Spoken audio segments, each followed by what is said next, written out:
All right, Shane, you're on. I know, finally. Get on Instagram Live, I'm mate. having more trouble on this than Nadal and Federer, I think. Uh, Coming on, Shane. Just explain to everyone that we're happy to take any questions as we go along, and I can see a lot of people joining on, which is fantastic. And stay with us, and we'd love to dissect the match tonight. Obviously, Shane, we've seen a couple of great weeks of tennis. Obviously, both in the WTA, ATP, and obviously last night was a great match. Naomi Osaka winning her fourth Grand Slam, which is incredible for someone of her age, and obviously taking over the mantle of Serena Williams, which has been, obviously held for so long. And, we've all wanted to see Serena maybe equal that, the 24th Grand Slam, but obviously hasn't to be so far. But, what a great win, firstly, for Naomi Osaka last night. And obviously, Jennifer Brady, a great effort to get to the final.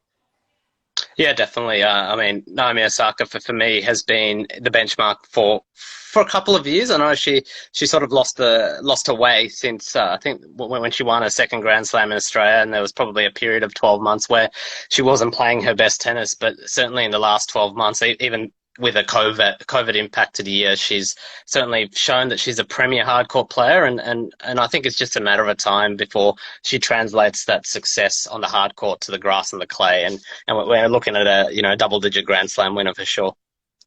Yeah, and it was obviously a bit of a shame, Ash Barty going down, obviously in the quarters, but really good tournament from a WTA perspective. But today, what we're going to do is going to break down a little bit of the men's final, and for people who haven't seen Shane's work from Data Driven Sports Analytics, get on. His data is incredible. We're going to look at breaking down the match, obviously tonight between Medvedev and Novak Djokovic, and I think we've spoke about this earlier, Shane, and this is probably why we wanted to get on and do this conversation. Is Medvedev the younger clone, just maybe a little bit taller than Novak Djokovic, but is he the younger version of Novak Djokovic? Yeah, look, we were looking at the numbers, and it's almost a mirror image. And yes, he's a couple of inches taller, but yeah, very very much inspired, I think, Medvedev in his game style to play a very similar sort of tactical approach to Novak. So they've never really had an easy match against each other, and I think tonight they're going to certainly put each other through the walls. They are, and it's incredible just watching them both play over the last couple of nights. Obviously, Novak being back to his best, struggling a little bit with injury early on in the tournament. Looks like he's shaken that off, and probably played his best match in the semi-final. Unfortunately for Karatsev, who obviously had a great tournament. But now we find ourselves in the final. We've got Medvedev, who probably played some of his best tennis against Tsitsipas the other night, apart from a bit of a slip up in that third set where he had the break and then obviously let Tsitsipas back into that set. Let's go through it from a serving perspective. Both of them not noted for being, the best servers on the tour, but have been serving incredibly well. Can you go through some of the numbers that you've actually found over the last couple of matches that they've both played? Yeah, look, this is certainly one area where I think that the numbers are quite even. Obviously, Novak's played a few more sets, partially due to the injury he sustained in the third round. But you're looking at aces. Novak's hit 100 aces. Medvedev's hit 74. They're both, relatively low on the double faults being hit. In terms of, I think one area that I really look at in data-driven sports analytics is the unreturned serves. It's such a huge part of the game where you're able to win a point even without hitting that second shot, and both of them are high 40% in terms of unreturned first serve points won, and then even on the second serve, very similar numbers. Novak's winning 22% of those second serves where he's not having to hit another ball, and Medvedev's hitting winning 20% as well. So very similar numbers, very similar amount of first serves going into play, very similar amount of first serve points being won. So yeah, it's very even. It is. It's massively. We were watching this the other night. We were watching Medvedev serving, and it was incredible how many times he got himself out of trouble with just that big serve. He was serving unbelievably well. I think he'd only lost 3 points on his first serve points up until when he got broken in that third set. Once that first serve goes in, it's almost unplayable. Now, yeah. against Tsitsipas, though. Now we've got a different opponent in Novak Djokovic. Obviously, with the double-handed backhand return, he can actually defend that a little better than Tsitsipas did off his single-handed backhand. So, obviously that's going to lie in the serve and return tonight because both players off the back of the court are incredibly good and they will not miss many balls. So, the serve and return are probably the two areas of the game that are going to obviously separate these two players. And can you break down a little bit of the return numbers that you've got as well? Yeah. We'll certainly jump into the return. Just one point I want to add on the serve. I think the court speed this year is definitely quicker, and I think both players, in particular Novak, is using certainly the slider out wide on the deuce court, and he's winning a lot of points. We saw that against Fritz when he was in trouble. We saw that against Raonic. We saw it against Zverev as well. So I think. The court certainly helped them with some of the serve numbers, but again, they're executing really well. And going to the returns, he's 4 or 5 meters behind the baseline, making sure he gets a lot of returns back into play. He's getting nearly 80% of returns back into play, which is an incredibly high number. But both employing different return tactics, but are equally effective in terms of the return game. Yeah, it's going to be a really interesting battle off the return of serve. And it's funny watching them play because they're significantly different in court position in the way they play on the return. As many returns. So he's going to probably challenge the Medvedev serve. You mentioned the court speed. I think, Novak's probably got the better slider out of the two. I think Medvedev's probably got the better flat serve and the T serve on the deuce side, the wide serve on the ad side.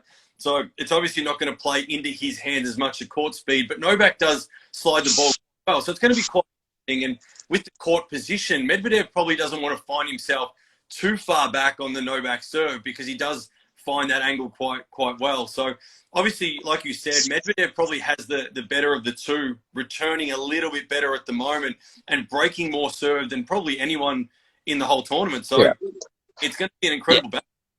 Yeah, absolutely. I think and Schwartzman didn't play a lot of matches. Is at the top in terms of return games one, but Medvedev's at number 2. He's winning 38% of return games, which is an incredible number, given the court speed, given how the servers are really some big numbers on the serve. So it just shows how well Medvedev is feeling it and seeing the ball.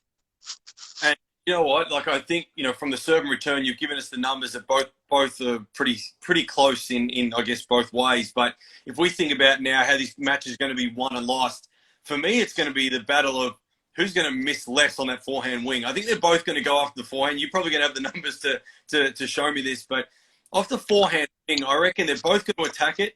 Their backhands are both really solid. They're not going to miss many off the backhand side. They're going to want to change direction on the backhand side to expose the forehand a little bit because both of them probably hit more winners but also make more errors off the forehand side. Yeah, I was looking at what the opponents the 6 opponents that both of these guys have faced and the points that those opponents had won against each of the respective players and they lost. And there's definitely slightly more, directions at the forehand, but it's never as simple as that. It's you almost need to go to the forehand once you've put them in a defensive position in the backhand side and then go to the forehand. So and the element to it is if you go to the forehand, you also open yourself up to a cross-court forehand battle, which neither of them necessarily want to get into, but someone's got to take the initiative and maybe go there first. And like you said, the backhand up the line, both of them have executed that shot impeccably this tournament. So I think that's going to be something that they'll certainly use a lot in this as well. Yeah, you're right. And it's going to be interesting because we were both talking about it during the Tsitsipas and Medvedev match that to expose Medvedev's forehand grip and swing path, you've got to get the ball to jump up on him a little bit. You've got to get it moving away from him. Tsitsipas doesn't have the spin on the ball that Novak can produce off that forehand wing. So it's going to be interesting to see whether or not Novak plays a little heavier to the forehand side after he's obviously opened up that corner. It's going to be a real battle of whether or not that can happen, hitting heavy enough to be able to get him above shoulder level on the move. That's where he sort of makes a few errors. It's not the ball that sits low into the forehand side. It's the one that jumps up a little bit. So it's going to be a very interesting battle and who can get the opponent in the weaker side on that forehand. So, yeah, I think it's going to be a real challenge. And neither of them, though, Shane, are going to want to come forward. We saw Medvedev short balls against Tsitsipas, didn't want to come forward. Novak's not notorious for coming forward. We saw a few volleys of Medvedev hit bottom of the net a few times. It's not going to be his go-to game plan. So what are their net numbers at the moment?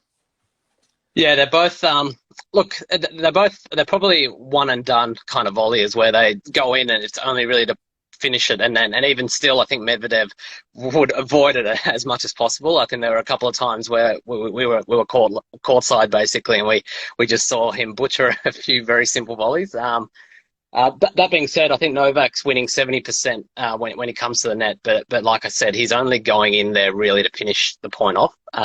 And I think it's fair to say he is more competent at the net. He's developed that side of the game with a number of great coaches along the years. It's never going to be his strength, but if he has to come forward, I think under pressure, I'd trust him to execute the volley a bit more than Medvedev.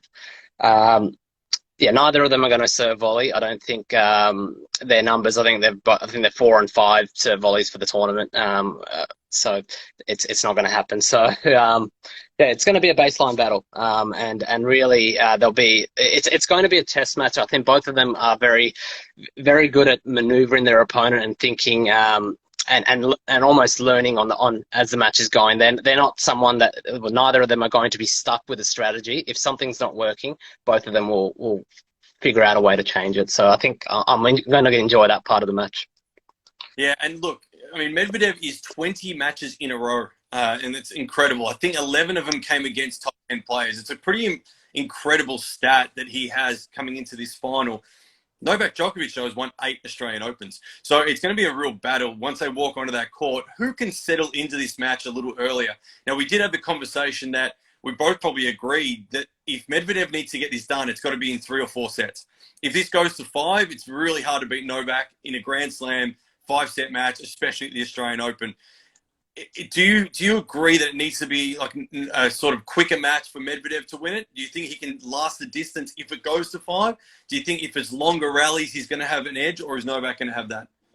Yeah, it's really tough because I know he's done a lot of work in terms of the physical side as well, and I'm sure he's going to be a physical beast. But at this stage, if it's going 4.5, 5 hours, you put your money on Novak. On so many occasions, he just comes through, and he's come through against some of the physical beasts in our game, Nadal, Team.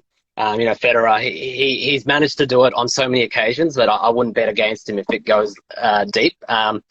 That being said, I think if you look at in terms of exertion, the toughest matches for Novak, there's the match against Nadal in 2012, the match against Team, and the third is the match he played against Medvedev when Medvedev was, I think, 19 or 20 a couple of years back. So Medvedev can hang with him for a long period of time. He's stronger than he's ever been. So, I'm thinking of this is going to be a long battle. But, like you said, I think it's got to be, 3 or 4 sets for Medvedev. It goes to the 5th set. I think Novak just comes through.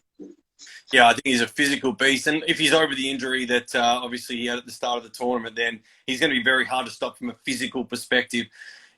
Does experience play a bit of a role here? Obviously Novak, 8 Australian Opens. He's been multiple Grand Slam finals. Medvedev just the one. Does experience come out here, or is it going to be, well, Medvedev's had that experience already. He knows what it takes.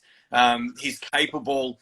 It's just whether or not it's going to be a battle of off the ground or going to be a battle off the serve return. Yeah, look, I think the fact that Medvedev went through that in 2019 against Nadal, and he was down 2 sets, and I think he was very close to losing the third, and he managed to battle back and push Nadal to 5, and even in the 5th set, really had some chances as well. So I think that is going to count a lot today for him to know that he can hang with the best. Yes, it is good that he's had that, but experience for Novak, he's been in very tough situations. He was down a break, I think, against Nadal in the 2020 final, probably a couple of points away from Nadal running away with the 5th set. He hung in there, he won it.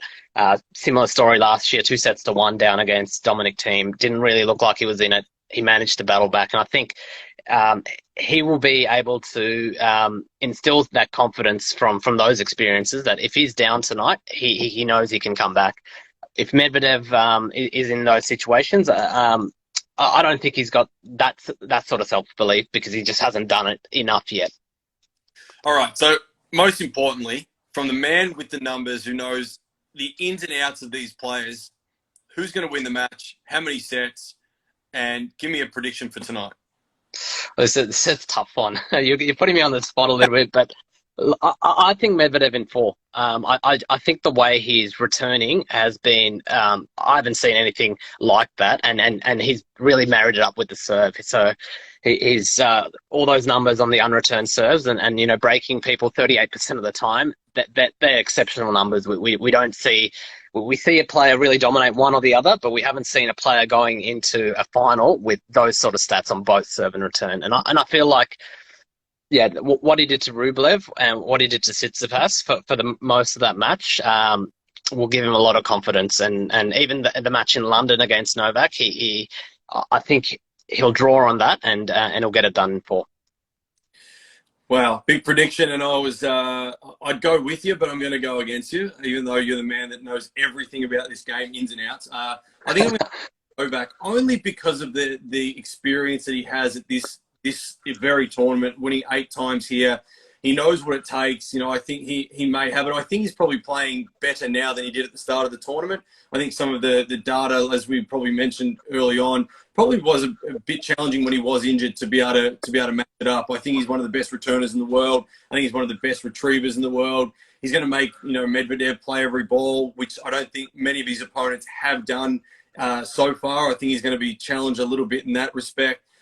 I think Medvedev's ready to win one. I'd love him to win this one. There's absolutely no doubt. I think I'm going to be going for him, but I think Novak might be too good in the end, and I think he'll get it done in either 4 or 5 sets. So, I think it's going to be a massive match. It's going to be a great battle. What a credit to the Australian Open to get this tournament, finished, or almost finished. We've still got this match to go tonight and to get these players out of here. But I think it's been an impressive, couple of weeks the Australian Open's been going. And look, I think tonight's hopefully going to end it off in a really good way. And, it's been an amazing tournament. So hopefully Novak and Medvedev, obviously see this tournament out really well. And, obviously we'll probably review this tomorrow, Shane. I reckon we might get back on and review tomorrow and see how your numbers stack up and see how smart you really are, mate. But I'm really, really happy to have you on and happy to chat to you. And thanks so much for everyone that's joined in today. If you've got any questions for us, please feel free to reach out.